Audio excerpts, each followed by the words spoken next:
Selamat siang, mahasiswa D3 Kebidanan Tasikmalaya Poltekkes Cirebon. Pada kesempatan ini saya akan memaparkan terkait penulisan karya ilmiah, khususnya terkait dengan bagaimana penomoran dan sistematika penulisan karya ilmiah dan teknik pengutipan. Di sini ada 33 slide atau salindia. Akan ada banyak slide yang saya skip, yang tidak saya paparkan, jadi bisa Anda baca nanti, karena PPT-nya juga akan saya share, bisa Anda baca sendiri ya. Saya akan menjelaskan hal-hal yang khusus terutama terkait dengan kutipan dan penomoran.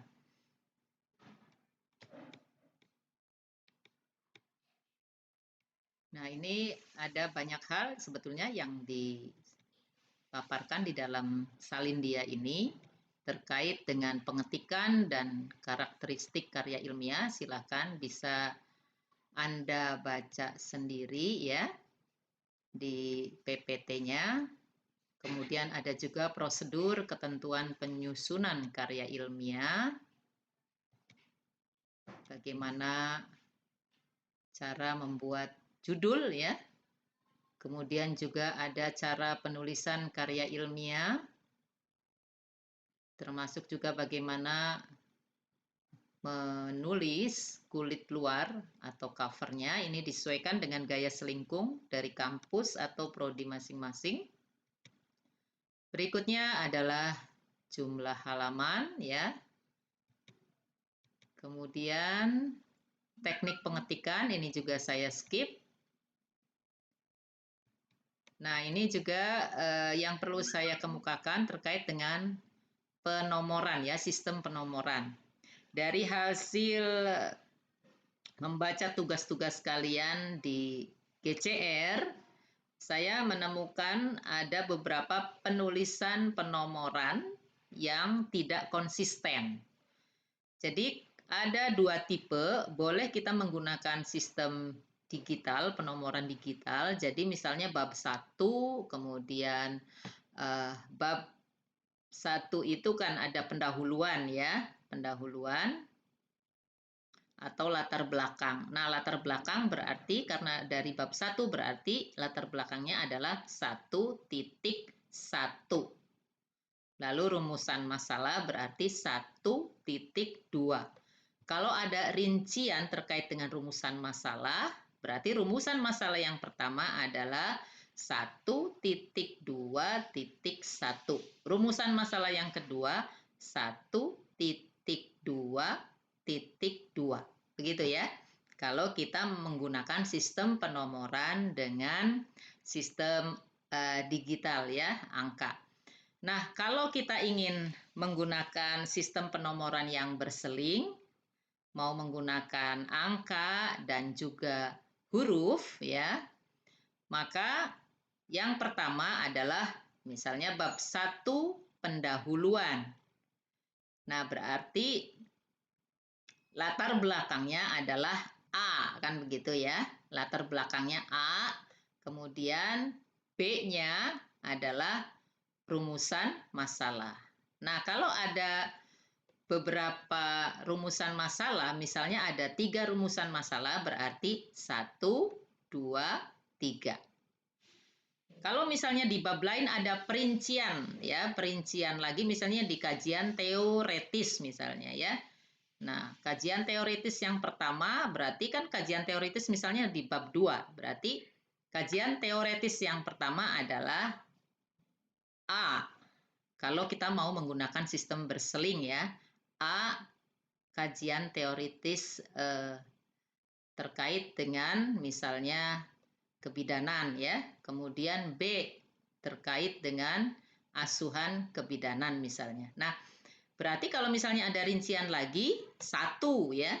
Kalau mau menggunakan sistem berselang. Ada rincian lagi berarti apa? Berarti A kecil. Nah, bila ada rincian lagi, berarti apa? 1 dalam kurung. Jadi harus konsisten ya.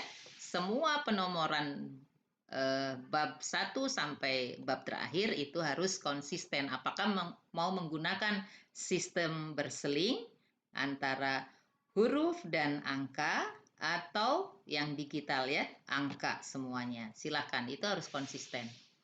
Kemudian terkait dengan catatan perut.